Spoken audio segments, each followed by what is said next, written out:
Hi, I'm Maggie from Personal Euphoria Pilates, and we have a lot of new classes starting this session, so we normally get a lot of new clients when we start classes. I thought this was a good time to piece together a video on the basic principles of Pilates. So we have 5 basic principles of Pilates, and I'm going to break each one down for you so that if you're in one of our classes or you're taking another class, you can take time to go through these, watch it, try it yourself, and get better and better at the basic principles. The first basic principle we talk about is breathing. And if you've taken yoga or you've ever seen a baby breathe, you're probably used to them doing a belly breath. So they'll inhale and their stomach will expand, and they'll exhale and pull their navel to their spine. So just to get a sense of that, let's do a few belly breaths. You can put your hands on your stomach and you're going to inhale, and you should feel your fingers separate, and exhale, pull the navel to the spine. Inhale, let the stomach expand. Exhale, draw the navel to the spine, and then just hold in gently. You're not trying to scoop the abs so bad that it's uncomfortable or you can't breathe or you feel like you've got punched in the gut. It's a gentle engagement. So if you were to let your stomach expand all the way and then you were going to break down how deep you can get it into 5 increments, so you were going to scoop it a little bit and a little bit more, a little bit more, and a little bit more, where you want to be when you're doing Pilates is at level 2. So it's a gentle engagement, just so you know those abs are working. Because of that, although some of our breath is always going to wind up in our belly, we direct our breath to a different part of our diaphragm in Pilates. So instead of that belly breath, we try to breathe into the sides and back of our rib cage. So you want to think of the breath going here. You can either put your hands on the sides of your ribs, or you can wrap your arms around you and give yourself a gentle hug. From here, when you inhale, you should feel your ribs expand out to the sides and back. Exhale, pull the ribs together. Inhale, breathe into the sides and back of your ribs.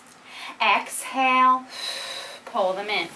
So what's happening is my ribs are expanding on the inhale, and on the exhale, they're coming closer together. Think of an umbrella opening. That umbrella pops open, the ribs open, and when you close the umbrella, they come down towards each other. So inhale to the sides and back of your ribs. Exhale, pull the ribs back together. And don't worry if you don't get that on one first practice. Let it come over time. Another helpful cue is if you can make yourself yawn on command. Most often when we yawn, we don't do a belly breath. We yawn into the sides and back of our ribs. So you can try to make yourself yawn, and you should feel your back engage a lot more. So that's the breathing. The next few things we're going to talk about have to do with our spine and the movement in our body. So we're going to start with our neck. When we do Pilates, a lot of our exercises involve curling off the mat, and in doing that, your neck gets strained in two positions on either end. So if you cram the chin to the chest, you're lengthening that back of the neck and putting strain on it. And if you let the head and the weight of the head dangle out here, you're putting strain on the neck. So we try to create a neutral spine where your head is nodded and your gaze is generally over your knees. So to do that, anytime we lift our head off the ground, we first do a gentle head nod, and then when you curl up, which is actually happening at the abs here, my ribs are sliding down, I curl up and my neck is in a better position. It's not that I've nodded the chin and I continue to curl up through my neck, right? This is going to put as much strain on your neck as this. So you want to find a comfortable, gentle place where the weight of the head is over the shoulders, but it's not crammed down. So to warm up the neck and loosen it up and get ready for that, we do head nods. We keep our head on the ground and we nod the chin to the chest, lengthening the back of the neck, and we extend it away. We nod and extend. It's gentle and small. You want to imagine you could hold a baby's fist between your chin and your chest. So it's not that you're trying to hold a penny or cram it in. Okay? So that's what we do at our neck. Then one of the most important things to go away with in Pilates, because it's what's going to keep your back safe, is the position of our pelvis. In Pilates we talk about imprint or neutral. Neutral is the natural arc in your back that is different for everybody, but especially women, our pelvises are a little bit different, so there's a little bit of variety. But generally speaking, imprint is when we tuck the tailbone between our legs and press our low back into the mat, and then release back to neutral. It's a gentle motion that you want to make sure comes from the abs. Biggest mistake is people squeeze their butt, so they clench their glutes and that crams their back down. But that's not going to strengthen your abs, and it's not coming from the right place. The other biggest mistake, and more men make this mistake than women, the butt squeezing everybody tends to make, but men very often tend to cram and their whole abdomen sticks up. So it's not that their butt is tightening, they're just pressing down, and so everything bulges out. You want to think of having it gently come from your obliques, that your hips and ribs just slide closer together. And you don't have to be cemented, crammed into that mat. It's whatever motion you can get to start. Hopefully it'll increase a little over time, but you want to think of having that scoop so the belly can't push out, right? You have that gentle scoop in the abs, and then the muscles on your sides, pull those two places closer together, ribs and hips. And you just rock from neutral to imprint. Neutral pelvis and imprint, tuck that tailbone. 95% of the time in a mat Pilates class, if we have our feet in the air, we're going to be in imprint, and if we have our feet on the ground, we're going to be in neutral. So that's a general rule, but those are the two options. And play with that. If you notice you're clenching your butt, don't get agitated. Try to feel how you can loosen that up and make it come from the abs and make the butt do less work, and try not to make the stomach pooch up, right? We want to try to flatten out those abs. The next thing we're going to talk about is the shoulders and all the movement we have for the shoulders. So first in Pilates, you'll often hear us talk about elevation and depression. So the shoulder blades can slide up and the shoulder blades can slide down. So go ahead and try that for a bit. And just notice, it's not a shoulder shrug. So you're not trying to cram your shoulders up to your ears. You want to imagine your shoulder blades are on little wheels and they roll up your rib cage and they roll down. If you notice that your shoulders are starting to curl forward, you're trying to get too high. So think of being wide through your collarbones, and then the shoulder blades go up and down only as high as they can with that nice length through your collarbones. It'll decrease the range of motion, so it won't be huge. Another big mistake people make with elevation and depression is they control the up and then flop down. So try not to just release it. Try to own the motion in both directions. Okay.